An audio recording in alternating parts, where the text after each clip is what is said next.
The news day continues here on One News Now. I'm Charles Lejano. Today is the 8th and final day for the filing of certificates of candidacy for the 2022 elections. To tell us more about the last-minute filings, we now have Greg Gregorio reporting live from Pasay. Greg, good morning. What do you have for us today? Charles, the deadline for the filing of certificates of candidacy in the whole country is set for today. That's for more than 13,000 elective positions that are up for grabs in the 2022 elections. Charles, among the first to file certificates of candidacy this morning is Senator Francis Kiko Pangilinan. She filed his COC for Vice President under Liberal Party. He was accompanied by presidential aspirant and incumbent Vice President Leni Robredo. Yesterday, Robredo filed her own COC for President, but unlike Pangilinan, she'll be running as an independent. Though Pangilinan opted not to speak in front of the media, he confirms that the Robredo-Pangilinan is now an official tandem in the presidential and vice presidential race in the next polls. Shortly after the filing of Senator Kiko Pangilinan, Senator Win Gatchalian has also filed his certificate of candidacy for re-election.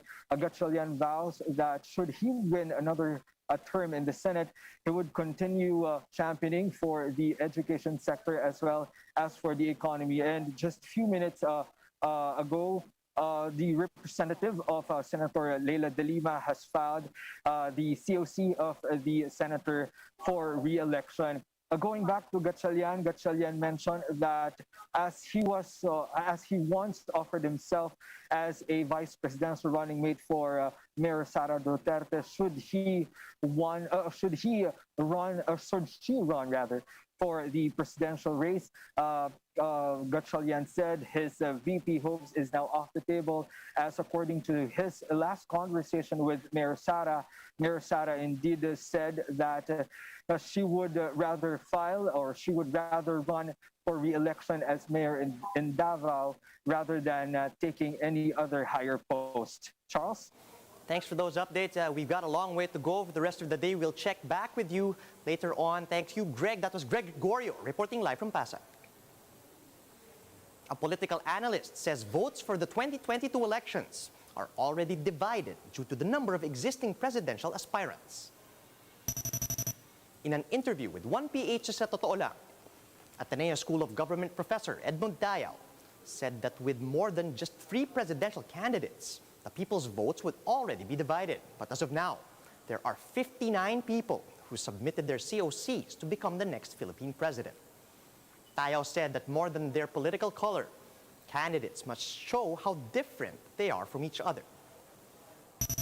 Marami nagsasabi na divided na ang boto. Actually, whether or not tumakbo si dating Senador Bongbong Marcos, divided na talaga yung boto kasi the moment na lumampas ng 3 yung kandidato, talagang makikita na natin na talagang magiging matindi ang hatian. No? And in fact, I'm inclined to think that pag marami ang tumatakbo, talagang dito lang mag-ooperate yung tinatawag na bailiwick. We'll be back with more stories after a quick break. Keep it here on One News.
still watching One News Now. I'm Charles Lejano.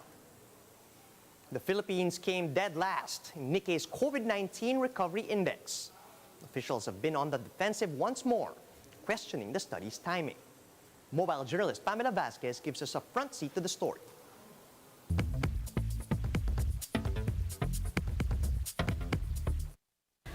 Japanese paper Nikkei Asia ranked the Philippines 121st out of 121 countries in its latest COVID-19 Recovery Index. The index measures progress on infection control, vaccine rollout, and mobility, and the country scored just 30.5 overall. The health department took issue, saying it was just a timing thing. During this time in September, dito po talaga tumaas sa mga kaso dito sa ating bansa. So they compared ito pong pagtaas natin or infection rate when in fact hindi pare-pareho po ang time periods ng pagtaas ng kaso sa bawat bansa.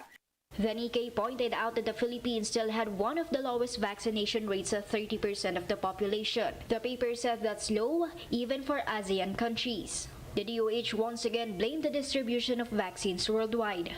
Yung atin pong pagbabakuna, naging erratic din po yan this September because of the supplies, of course. Tinignan natin yung access. The Nikkei rating comes a week after the country also placed last in Bloomberg's COVID-19 resilience ranking. The Philippines was described as the worst place to be during the pandemic.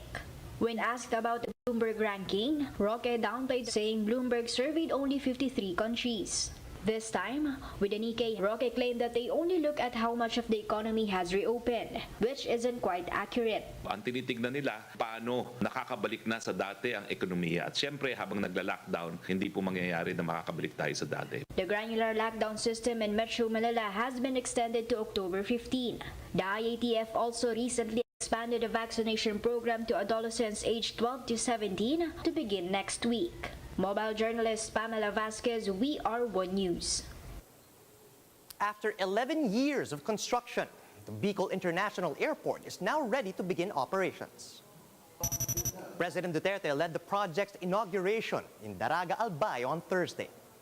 In his speech, Duterte expressed optimism that once operational, the airport will be able to serve at least 2 million passengers per year. The BIA is touted as the country's, quote, most scenic gateway, with the iconic Mayon volcano as its backdrop. Duterte also described the airport as a world-class facility that could provide better transportation for people to and from Bicol and could also create more jobs. I urge the management and staff of the Bicol International Airport to ensure that your passengers will get the best quality of service they deserve.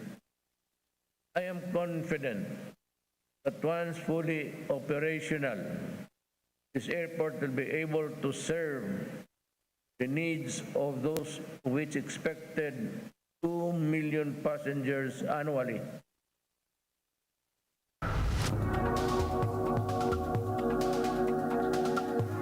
Which airlines soared above the rest despite the pandemic's blow to the industry? International Air Transport Rating Organization Skytrax gives us the answers on Bloomberg Quick Take.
Here's a quick look at some of today's headlines. The trough of Tropical Depression Maring may continue to bring light to heavy rain over eastern Visayas. Several political hashtags went viral since yesterday, following the announcement of Vice President Leni Robredo that she will run for president. These include hashtag Laban Leni 2022, hashtag Let Leni Lead 2022, hashtag Withdraw Isko, and hashtag Let Manny Lead the Prayer.